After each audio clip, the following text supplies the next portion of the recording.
আচ্ছা, আমি একটু ধৈর্যচ্যুতি ঘটাবো। সেটা হচ্ছে যে সামান্য কিছু কথা বলে আমি আজকের যে ইলেকশনটি হয়েছে, যে নির্বাচন কার্যক্রমটি আমরা সম্পন্ন করেছি, সেই নির্বাচনের ফলাফল ঘোষণা করব। তার আগে আমি আজকের অনুষ্ঠানের সম্মানিত প্রধান অতিথি মহোদয়ের সদয় অনুমতি প্রার্থনা করছি। আসলে আমি একজন ভালো বক্তা না, কোনো জায়গাতেই ভালো বক্তা না, তারপরেও ভালো ভালো বক্তব্য কিন্তু অনেক উদাহরণ আছে। তার উদাহরণ দিতে গেলেও হাজার হাজার উদাহরণ আছে। যদি আমি এই মুহূর্তে স্মরণ করতে পারি, তাহলে 1863 সালে আব্রাহাম লিঙ্কন যে বক্তব্যটা দিয়েছিলেন, 5 মিনিটের একটা বক্তব্য, সেটা এখন পর্যন্ত পৃথিবীর অন্যতম শ্রেষ্ঠ বক্তব্যের মধ্যে একটি। যে বক্তব্যে আমরা অনেকেই জানি যে যেখানে সমাজতন্ত্র এবং গণতন্ত্রের একটা মিশ্রণ ঘটানো হয়েছিল, গণতন্ত্রের একটা ঘোষণা দেওয়া হয়েছিল সেই বক্তব্য থেকেই।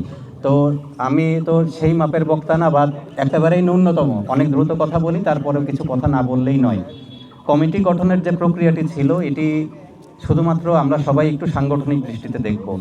আমার বিনীত অনুরোধ থাকবে, একেবারেই জাতীয় নির্বাচনে যে প্রসিডিওর ফলো করা হয়, আমি আমার সেই অভিজ্ঞতাটুকু তোমাদের সাথে শেয়ার করেছি।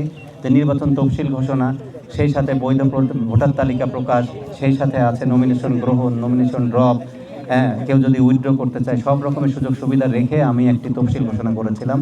বর্তমান আধুনিকতার সাথে যেটা যায়, এখানে অনলাইন কার্যক্রমকে আমার সম্পৃক্ত করতে হয়েছে। তোমাদের সামগ্রিক সহযোগিতায় কিন্তু আজকে আমরা এই সফলতাটুকু পেয়েছি। আমার এই কঠোরতার জন্য আমি বলবো যে অনেকে অনেক কিছু মিস করেছো। অনেক সময় কর্মব্যস্ততার কারণে গ্রুপে খেয়াল রাখা হয় না। অনেকের ইচ্ছা ছিল হয়তো বা যে নির্বাচন কার্যক্রমে অংশগ্রহণ করার জন্য। যদি আমি বলবো যে এই তো শুরু, আমি একটা কথা বলতে চাই, সেটা হচ্ছে যে আজকে আমি এখানে দাঁড়িয়ে কথা বলছি, আগামী ঈদে আমি এখানে থাকবো কিনা এই নিশ্চয়তা তো নেই। ঠিক আছে, হয়তো আজকে আমরা যাদের উদ্দেশ্যে আমরা আজকে দোয়া মাহফিল পরিচালনা করেছি, আগামী ঈদে এমন হতে পারে যে আমার জন্য দোয়া মাহফিল পরিচালনা হতে পারে। তো যেহেতু জীবনের অনিশ্চয়তা এখানেই আছে, আমরা কিছু বন্ধুর উপরে আমরা ভরসা করেছি। আমি রিকোয়েস্ট করব যে আমরা এই বন্ধুদের যারা আজকে নির্বাচিত হয়েছে, তাদেরকে আমরা সর্বোচ্চ সহযোগিতা করব, এবং এই 211 পরিবারকে আমরা 211 পরিবারে সম্পন্ন করতে হবে। আমাদের যে স্কুলগুলো আছে, স্কুল ভিত্তিক আমরা সবাইকে একটু দায়িত্ব দিতে চাই। এর আগেও দায়িত্ব দেওয়া হয়েছে, হয়তো সময়, ব্যস্ততা, পারিবারিক ব্যস্ততা, সামাজিকতা সব কিছু মিলিয়ে কঠিন হয়ে ওঠে না আর কি। তো এটা আমরা চেষ্টা করব আরও বন্ধুর সংখ্যা বাড়িয়ে এটাকে যেন আমরা একটা দৃষ্টিনন্দন পর্যায়ে নিয়ে যেতে চাই।